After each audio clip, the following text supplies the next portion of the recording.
las manos de Dios estoy, nada me quita el sueño, nada me atormenta. En las manos de Él, dependiendo completamente de sus fuerzas. Al futuro no temeré, al amparo de Dios me siento bien seguro. En las manos de Él no hay problemas que me hagan sentir en apuros. Cuida de mí.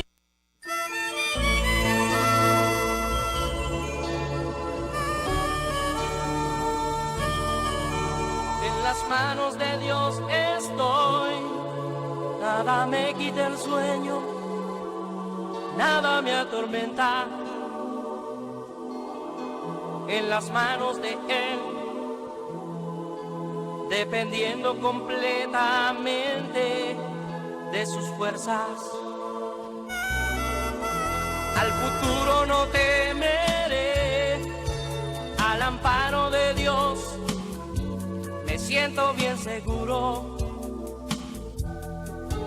En La las palabra de manos Dios es viva y eficaz y más cortante que toda espada de dos filos, y penetra hasta partir el alma y el espíritu, las coyunturas y los tuétanos, y discierne los pensamientos y las intenciones del corazón. Y no hay cosa creada que no sea manifiesta en su presencia. Antes bien, todas las cosas están desnudas y abiertas a los ojos de aquel a quien tenemos que dar cuenta. Hebreos capítulo 4. Iglesia del Señor, amigos televidentes, este es su espacio de Biblia pura. Estamos agradecidos de que el Señor nos conceda compartir su comunión a través de sus santas palabras, recordando siempre la expresión de San Mateo 18:20, donde Jesús dijo: donde quiera que hay 2 o 3 congregados en mi nombre, ahí estoy yo en medio de ellos. Nos congregamos fraternalmente como iglesia en el nombre del amado Jesucristo y confiamos en que su presencia está en medio nuestro. Por favor, permanezca con nosotros. Oremos. Gracias, Señor. Aquí estamos tal y como somos, dándote las gracias por todos tus dones. Gracias por el don inmerecido de la salvación. Gracias por su llamamiento santo, por tu seguimiento amoroso. Gracias por habernos hecho partícipes de la naturaleza divina. Señor, gracias por todo. Y ahora gracias por mis hermanos, mis amigos, con quienes compartimos estas palabras. Que podamos hacerlo para edificación y sobre todo para gloria de tu santo nombre. Lo rogamos en el nombre del amado Jesucristo. Amén. Amén. Iglesia del Señor, la palabra de Dios nos está aconsejando permanentemente y de muchas maneras, en el sentido de que nos mantengamos dentro del lineamiento que requiere el alto grado de dignificación que Dios nos ha dado, sacándonos de las tinieblas y trayéndonos a su luz admirable. Ese alto grado de dignificación que el Señor nos ha dado al venir al morir por nosotros, y que cuando resucitó nos dejó la promesa de que iba a venir a buscarnos como iglesia. Pero desde ahora Él se está manifestando permanentemente en nosotros, y a través del Espíritu Santo, en el fluir del Espíritu, recibimos el fortalecimiento necesario para mantenernos dentro del orden de la fe y para librar precisamente lo que Pablo llamó la batalla de la fe. Por eso el creyente fiel no se arroga el atrevimiento de entretenerse en nada que pueda lesionar el interés del Señor, que es que nosotros estemos en el grado de comunión necesario para que Él pueda realizar su obra en nosotros, y muy especialmente para convertirnos en instrumentos útiles en sus santas manos. La Biblia habla con hermosura de la manifestación del Espíritu de Dios en nuestras vidas. Y ayer leíamos con cierto cuidado las obras de la carne que están referenciadas en Gálatas 5. Pero damos gloria a Dios porque también tenemos ahí mismo la nota dulcificante de el fruto del Espíritu, y es bueno hasta mencionarlo, es agradable saberlo y poderlo mencionar con sencillez, con humildad de corazón y con deseo de que se cumplan esas cosas en nosotros. El fruto del Espíritu, dice Pablo, es amor, gozo, paz, paciencia, benignidad, bondad, fe, mansedumbre y templanza. Y termina diciendo Pablo, contra esas cosas no hay ley. Es tanto como decir que nadie tiene que alegar nada frente a eso, ni exigirnos nada, y por supuesto nadie nos lo puede quitar, porque nos ha venido directamente delante del Señor. Pero también hay algo muy importante, que cuando tenemos la comunión del Señor y su amor en nuestros corazones, nadie puede establecer una escala de valores para que nosotros nos situemos en una posición que sea menos que eso. Es cierto que no podemos exigir más. Bueno, no podemos exigir de ninguna manera. Pero tampoco nos interesa exigir más. Pero eso sí, tampoco debemos conformarnos con menos. Porque esa verdad de que el fruto del Espíritu se desarrolle en nosotros es algo que ni siquiera tenemos las palabras, digamos, apropiadas para evaluarlo y definirlo en su justa dimensión.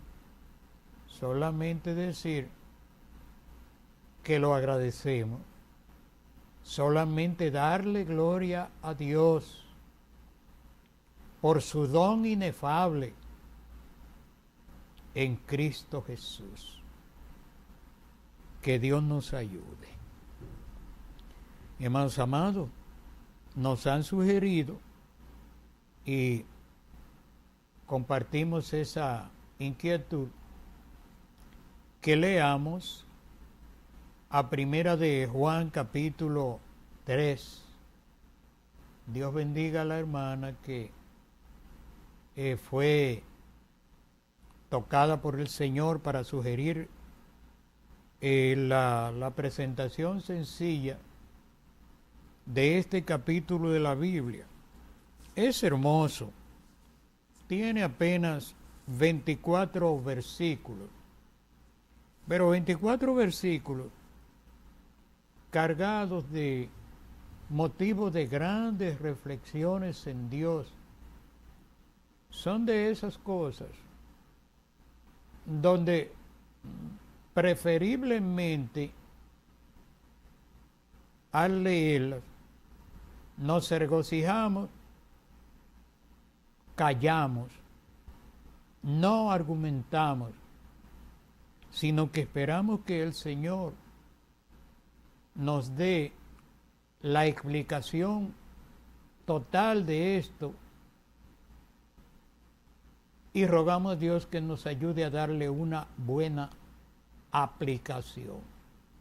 Que el Señor nos dé su explicación como Él quiera, amorosamente, y que nos ayude a nosotros a darle una buena aplicación.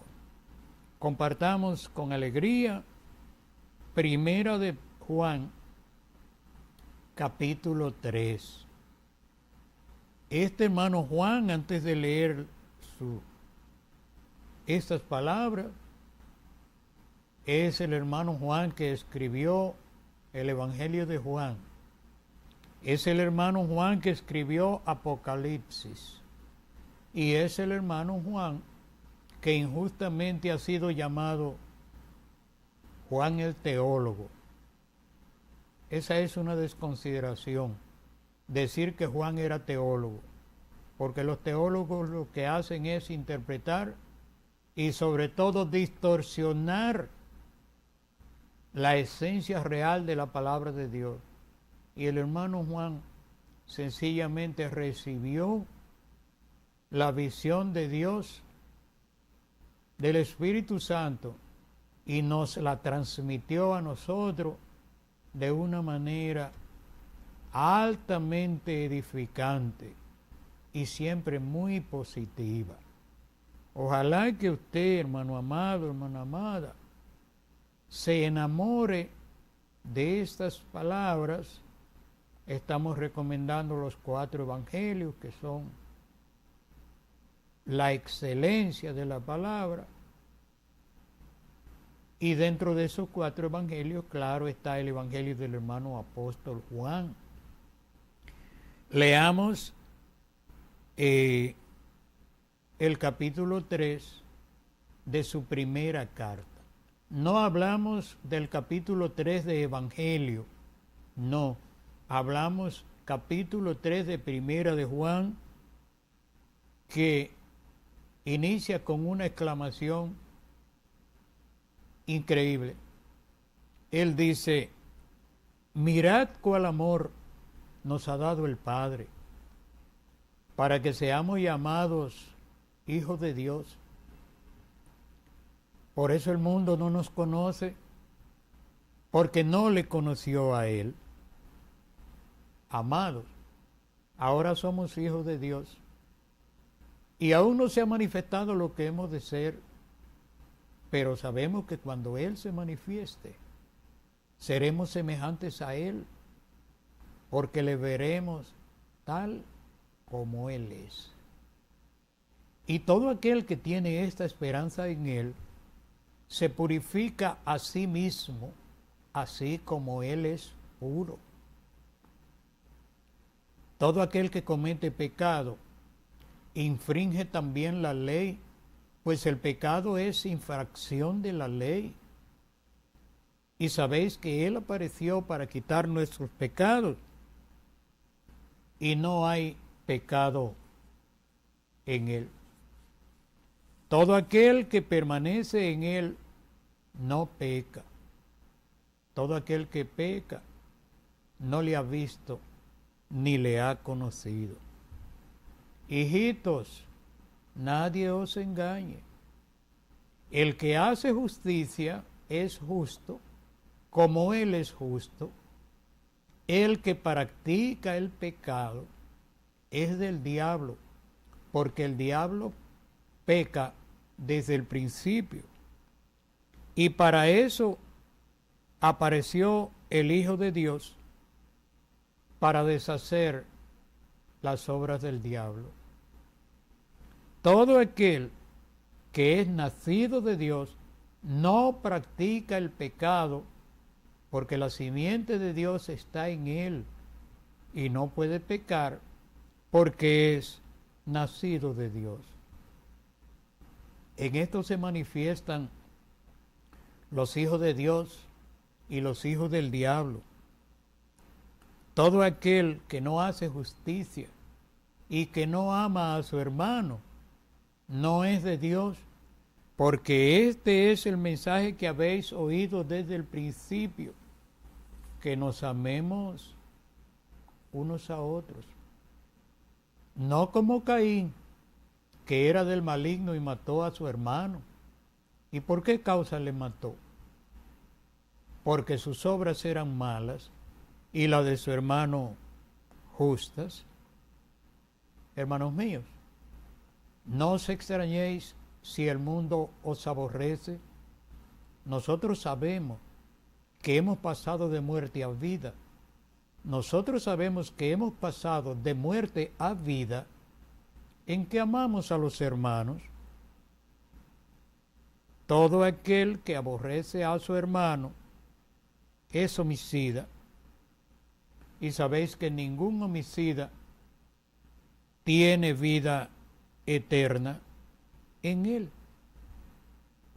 En esto hemos conocido el amor, en que Él puso su vida por nosotros. También nosotros debemos poner nuestras vidas por los hermanos. Pero el que tiene bienes de este mundo y ve a su hermano tener necesidad o padecer necesidad y cierra contra él su corazón, ¿cómo mora el amor de Dios en él? Hijitos, hijitos míos, no amemos de palabras ni de lengua, sino de hecho y en verdad. Y en esto conocemos que somos de la verdad y aseguraremos nuestros corazones delante de Él. Pues si nuestro corazón nos reprende, mayor que nuestro corazón es Dios. Amado, si nuestro corazón no nos reprende, confianza tenemos en Dios. Y cualquier cosa que pidiéremos, la recibiremos de Él, porque guardamos sus mandamientos y hacemos las cosas que son agradables delante de Él. Y este es su mandamiento, que creamos en el nombre de su Hijo Jesucristo y nos amemos unos a otros como nos lo ha mandado. Y el que guarda sus mandamientos permanece en Dios y Dios en él. Y en esto sabemos que Él permanece en nosotros, en que nos ha dado de su Espíritu. El que guarda sus mandamientos, verso 24, permanece en Dios y Dios en Él. Y en esto sabemos que Él permanece en nosotros, por el Espíritu que nos ha dado. Hermano apóstol Juan, primera de Juan, capítulo 3. Como dijimos, es altamente alentador, altamente edificante poder leer palabras como estas. Porque mi hermano apóstol Juan fue un hombre que se caracterizó por esa forma sencilla y amable de expresarse. Con mucha razón ha sido llamado justamente el apóstol del amor. Y hay algunas cosas, algunas características del hermano apóstol Juan que uno la encontrará extraña, pero la Biblia habla de que él acostumbraba a recostar su cabeza sobre el pecho de su maestro, sobre su Señor. Algo que para nosotros, sobre todo los hombres, es extraño, porque casi ningún hombre tiene libertad para eso, frente a otro hombre. Pero no podemos explicar en realidad por qué lo hizo o cómo se atrevió a hacerlo. Lo que sí sabemos es que demostró tener un amor fuera de serie. Usted y yo sabemos que nuestros hijos, los varones, no se acercan tanto a nosotros para eso, lo hacen las hembras, que se supone que eso es una cosa de mujeres. Pero el amor no tiene género, y el hermano apóstol Juan demostró que su amor era tanto como para poder recostarse sobre el pecho de su maestro. Que Dios nos ayude a nosotros a tener, aunque sea la capacidad de poder permanecer en la comunión del Señor como lo más importante de nuestras vidas. Porque a veces, no por falta de amor, sino porque tal vez pensemos que los demás van a tener una mala opinión de nosotros o por lo que sea. Pero habemos personas que no somos muy capaces de expresarle a los otros el agradecimiento que le tenemos, la deuda de gratitud que hay en nuestros corazones para con ellos.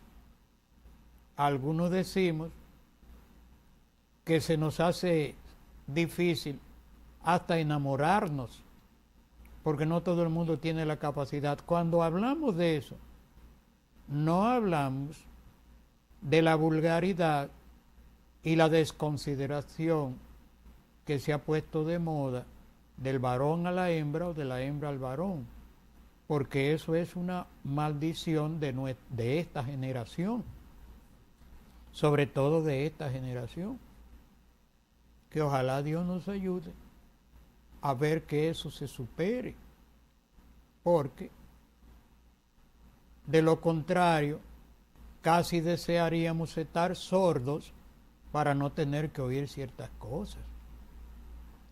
Pero una manifestación de amor en la presencia de Dios, una manifestación de amor de forma sencilla, de forma espontánea, sin adorno, tal como sale de lo profundo del alma, eso no hay con qué compararlo. Siempre hemos dicho de la bendición de que no presentamos a los seres queridos con un currículum de cuántas cosas hacen y cuánto tienen y cuánto alcanzan. No, si son nuestros amigos decimos simplemente es mi amigo o es mi amiga. Si son nuestros familiares, imagínense, ¿quién va a presentar un familiar querido con un currículo? No, es mi padre, es mi madre, es mi hijo, es mi hermano, es mi primo, es mi familia. Y Dios es mucho más que eso y debe serlo para nosotros. De manera que ese título que le dieron a mi hermano Juan es muy merecido porque demostró que era capaz de hasta de arriesgarse a ser juzgado mal, pero hacía eso, se recostaba en el pecho del Señor. A veces ni siquiera queremos mostrar que hemos sido compungidos en nuestro interior por no mostrar como debilidad. Hasta hace poco había un cliché de que un hombre no debe llorar, pero hermano amado, varón, sus lágrimas son suyas y mis lágrimas son mías. Yo debo tener el derecho de derramar mis lágrimas como yo quiera, porque esta sociedad injusta, impía y perniciosa en todos los sentidos ha establecido una escala de valores que no tiende más que a degenerarnos. Pero por eso a nosotros nos ha tocado en muchos casos, porque tenemos pendiente todavía el tema de muy famoso que está ahora muy de moda, del ministerio de la mujer, de si la mujer puede ser o no puede ser en la iglesia. Y hemos dicho, sin ánimo de excedernos, ni de adulación, ni nada de eso, hemos dicho, callemos a las mujeres y de esa manera pongamos en agonía a la iglesia. ¿Y por qué lo decimos? Bueno, porque ¿quién alaba a Dios con más libertad que una mujer? Porque la mujer tiene esa capacidad de decir lo que ella siente. Algunas se exceden, se pasan de la línea, pero la verdad es que todas las mujeres tienen esa capacidad y sobre todo esa simiente amorosa del amor, porque aparte de todo, o primero que todo, la mujer es madre. Imagínese usted una madre con las características de dureza de un hombre. Eso sería insufrible para nosotros como hijos, porque la madre todavía envejecemos y siguen viéndonos de la misma manera, porque es que somos parte de su vida. Entonces, a esa mujer que es la madre de toda la sociedad y que tiene a veces hasta la mitad del mismo trabajo y en muchos casos más que el hombre, ¿cómo decirle o negarle ningún tipo de derecho? Con eso, mis hermanas que me están viendo, no estoy diciendo que puede ni que no puede, porque nosotros vamos a tratar el tema, pero queremos hacerlo con entereza y a la luz de lo que la Biblia dice. La gente que están demasiado preocupados por ese tema, no se preocupe que vamos a presentar el tema con toda libertad, pero esto sí, con el propósito de centrarlo directamente en lo que la Biblia dice. ¿Cuál es el temor? El temor de lo que Pablo dijo con relación a la mujer. ¿Cuál es el temor? No vamos a desautorizar a Pablo, pero tampoco vamos a actuar drásticamente y hacerlo como quieren alguna gente. Pero ese es un tema que lo hemos mencionado por la amplitud y por la gracia inconmensurable que tiene el amor. Y qué bueno, porque la Biblia dice que Dios es amor, aunque también dice que es fuego consumidor. Bueno, eso es verdad, pero el amor es el que me corresponde a mí administrar y ojalá que lo haga bien, porque el fuego consumidor pertenece a la absoluta potestad de Dios y Él lo aplica cuando Él quiera y Él sabe cómo hacerlo. Nadie me ha llamado a mí a excederme ni a pretender usar ese fuego consumidor, que yo no soy Dios, hermano, ni usted tampoco, hermana. Que Dios nos ayude. Argumentemos un poquito sobre estas cosas del hermano Juan. Mirad cuál amor nos ha dado el Padre. Y ahí mismo entra el propósito de ese amor que nos dio. Mirad cuál amor nos ha dado el Padre. Miren lo glorioso que es. Él nos ha dado eso. Primero, no nos lo vendió. Y por lo tanto yo no tengo el derecho de vender nada que tenga que ver con el amor de Dios. Me lo dio. Nos ha dado el Padre, pero mira el propósito, para que seamos llamados hijos de Dios. Eso se oye como tan simple, pero la verdad es que ninguna condición humana en la tierra, ni en ninguna parte, es superior para nosotros como la condición de hijo. Ninguna. Por muchísimas razones. Porque el hijo es un punto indivisible con el Padre. Además, porque cuando no somos llamados hijos, dentro de los muchos títulos que sobre todo el sistema le ha dado a la gente que le sirven al Señor o que están dentro de sus organizaciones, hay tantos que no lo podemos mencionar. A alguna gente se le dice profeta sin ser ni nada parecido. A otros se le dice siervos, y hay quienes creen que le están diciendo una gran cosa con eso. Hay otros que le dicen varones, varonas, y tanto más que no puedo recordar así brevemente. Pero la verdad es que cuando consideramos que somos hijos de Dios, ya llegamos a la categoría máxima. Jesús le dijo a sus discípulos, miren, ustedes tienen un solo maestro, oiga, uno solo.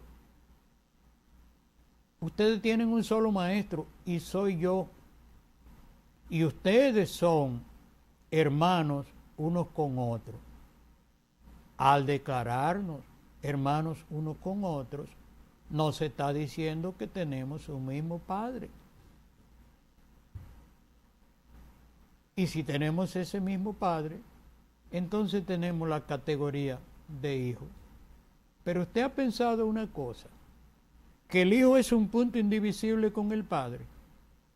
Usted ha pensado que el trabajador, el siervo, el empleado, el esclavo, quien sea, en la condición que esté de servicio, puede tener cierto grado de consideraciones, pero lo primero es que no va a formar parte de la genética del padre de la familia. Y lo otro es que puede administrar los bienes de su señor, pero en ninguna parte del mundo los empleados y los siervos heredan. Los hijos son los que pueden manejar los bienes del padre, y son los que a fin de cuentas los van a heredar, porque los siervos no heredan, porque los varones no heredan, porque las varonas no heredan, porque los llamados profetas no heredan, porque los títulos altisonantes de la maldición ancestral del sistema teológico y conciliar, eso no hereda nada, ni aquí ni en la eternidad. Hay que quedar bien claro en que algunos títulos no solo son denigrantes, hay títulos que son, digamos, ofensivos y que los que lo inventaron ni siquiera fueron respetuosos del valor etimológico de la palabra. Porque hay muchos títulos, la gente le gustan los títulos, aunque sea de varón del cementerio. Hay gente llamado cristiano que es que le den un título, cual sea. Que por cierto, el sistema teológico y conciliar ha manejado muy bien eso, pero muy bien ese tipo de adulación, una cosa inicua, insípida y que no sirve para nada, pero hay gente que se sienten envanecidos con que les reconozcan eso. Hay gente que son enfermos con ese asunto. La gente humilde no se siente, digamos, ofendido, y claro, cada uno merece ser llamado por el título o por el grado de consideración que merece frente a lo que ha trabajado, frente a lo que ha aprendido, frente a lo que ha adquirido. No tenemos que sentirnos mal por eso, porque si ganó esa calificación, lo merece. Y debemos dispensárselo a quien sea. Pero hay gente que pretenden cosas que jamás ni siquiera se acercaron a eso, ni tienen ni siquiera esa condición humana, pero ellos quieren que lo reconozcan así. Entonces, hay muchos títulos dentro de la llamada cristiandad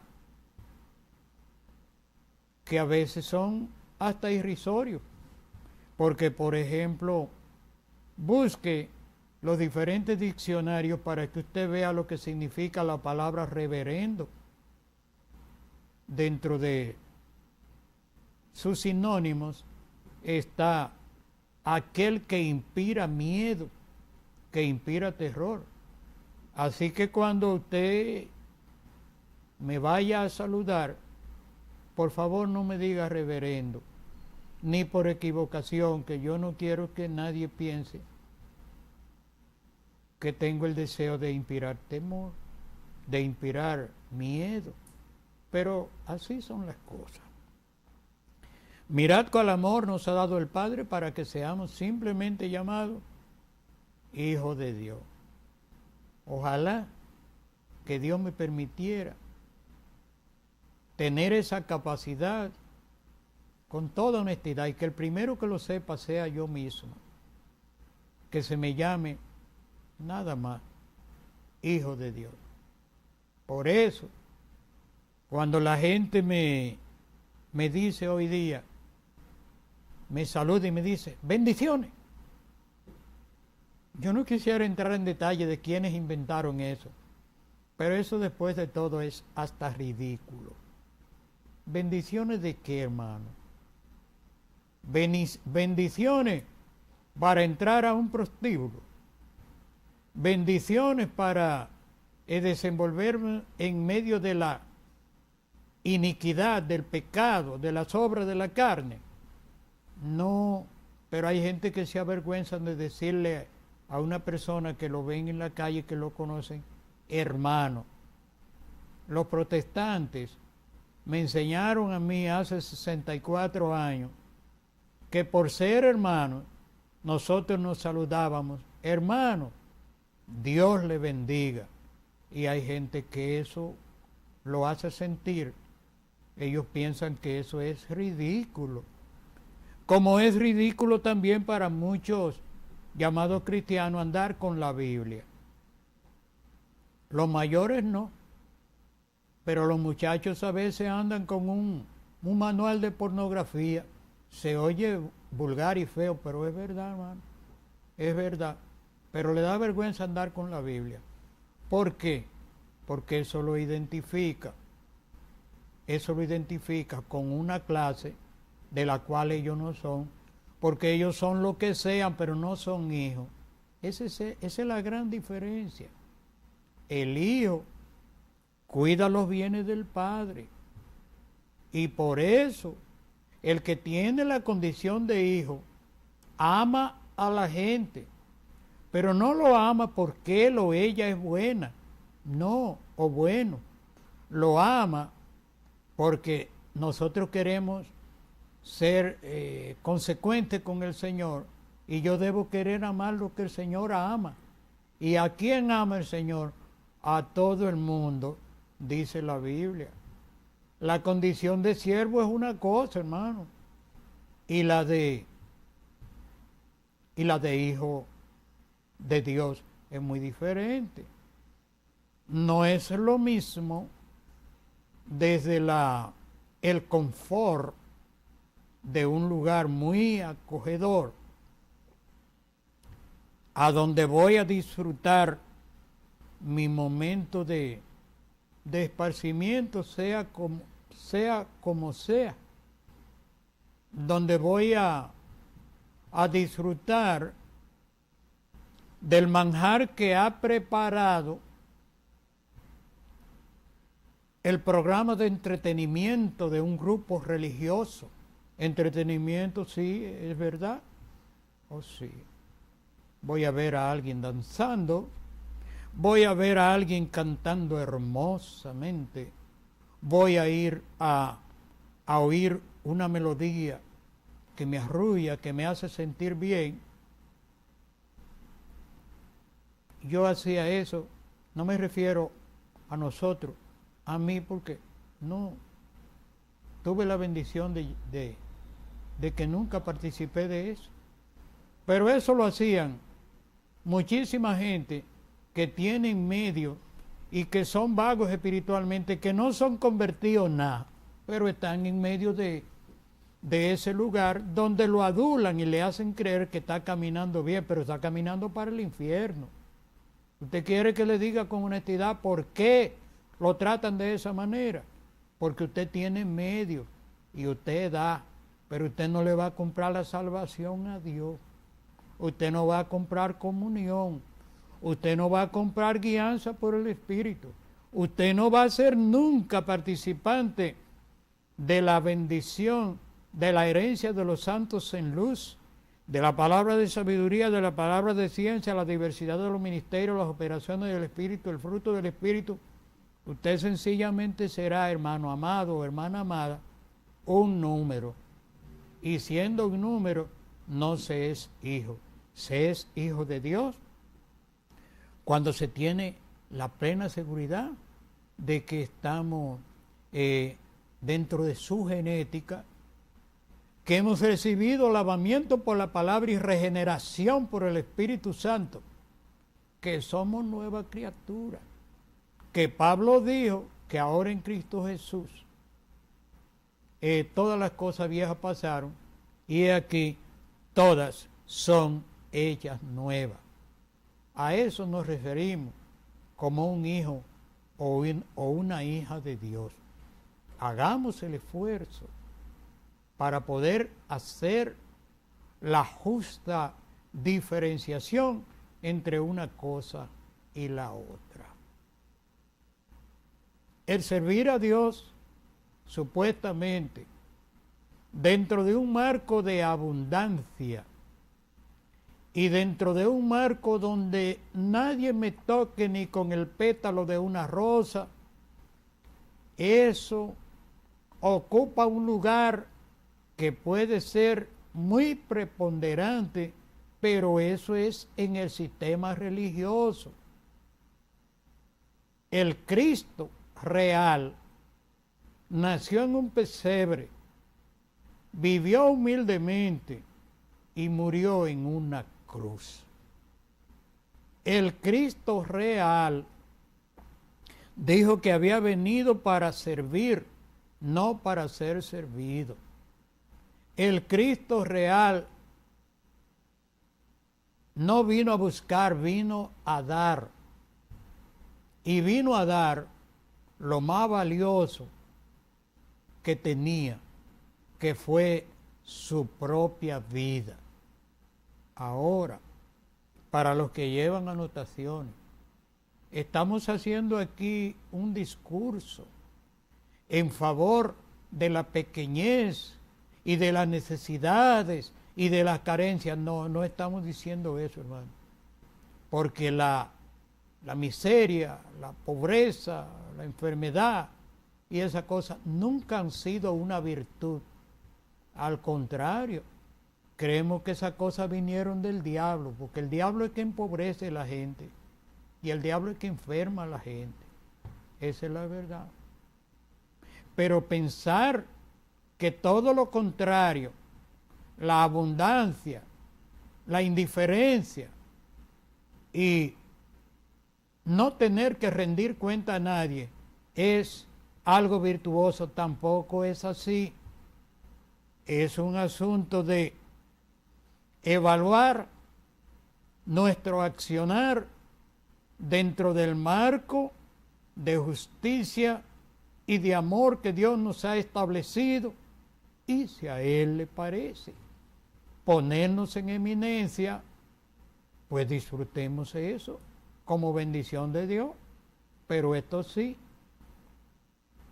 disfrutémoslo, compartiéndolo con los demás y permitiendo que no lleguemos a ser tan pobres que lo único que tengamos sea dinero. Porque si llegamos a eso, debemos estar bien claros de lo que el Señor le dijo al rico, no por ser rico, no, sino por su actitud. Abraham le dijo: hijo, pero tú tuviste tu gloria en la tierra, ¿qué tú estás alegando ahora? Y este Lázaro tuvo sus males. La diferencia en eso es que el rico no recibió ese trato porque es malo ser rico, no. Ni tampoco Lázaro recibió ese trato porque es mejor ser pobre, no, no, no. Es cuestión de ocupar el verdadero lugar que Dios quiere que usted y yo ocupemos, porque usted y yo sabemos que hay gente que lo tienen todo y son extremadamente humildes y comparten con los demás sus sonrisas y sus lágrimas. No hay nada, pero a Dios le pareció. Hay gente que a Dios le pareció hasta hacerlo bonito, o todo lo que se considera importante aquí, Dios se lo dio. Pero si Dios quiso hacer eso también. Pero también por el otro lado, hay personas que son extremadamente pobres al último grado, pero tienen un corazón de metal, pero tienen un orgullo injustificable de toda manera y menosprecian a los demás aún estando en la misma condición. O sea, vamos a decirlo ya para concluir, en nuestra forma de decir las cosas, nuestro buen dominicano, la fiebre no está en la sábana, hermano. No se es pecador por ser rico, pero no se es salvo por ser pobre tampoco. Pero aquí está el consejo sencillo para cualquiera. El hermano Juan, en esa visión excelente que Dios le dio de la escala de valores para mantenernos dentro del lineamiento de las cosas que convienen en el reino y que bendicen, él dice: miremos cuál amor nos ha dado el Padre, y ahí mismo establece para que seamos llamados hijos de Dios. Y oiga qué cosa, no se sienta mal, hermano o hermana. Por eso el mundo no nos conoce. ¿Por qué? Porque no le conoció a Él. Si usted y yo conocemos al Señor, vamos a conocer a los otros, sobre todo aquellos que están dentro del marco de los que hacemos el esfuerzo porque queremos salvarnos. ¿Sabe lo que dice la Biblia? Que le hagamos bien a todos mientras podamos, pero mayormente a los de la familia de la fe. Hermano amado, hermana amada, no importando en qué condición física o económica usted se encuentre, pero por favor, mire para el lado, que más para abajo de usted hay alguien como también hay alguien más para arriba de usted y de mí. Analícelo usted, saque su propia conclusión y repitamos el verso para terminar. Mirad cuál amor nos ha dado el Padre, para que seamos llamados hijos de Dios. Por eso el mundo no nos conoce, porque no le conoció a Él. Que Dios nos ayude. Sí, que Dios nos ayude. Es fin de semana. Vaya a su congregación. Dignifique sus ministerios. Su pastor, que si es un buen pastor no hay con qué compararlo. El ministerio más sufrido y de más responsabilidad en la Biblia. Dignifíquelo. Lleve sus diezmos al alfolí. Llévelo donde haya alfolí. Si en su congregación hay alfolí, hermano, no dispendie el diezmo, no lo maneje, que no le corresponde a usted. Ahora, si no hay alfolí, dele sus diezmos a un hermano necesitado, porque con ese propósito fue que Dios dijo que hubiese diezmo, alfolí y alimento en la casa de Dios. Si el Señor lo permite, nos vemos el lunes. Hasta entonces, Dios le bendiga.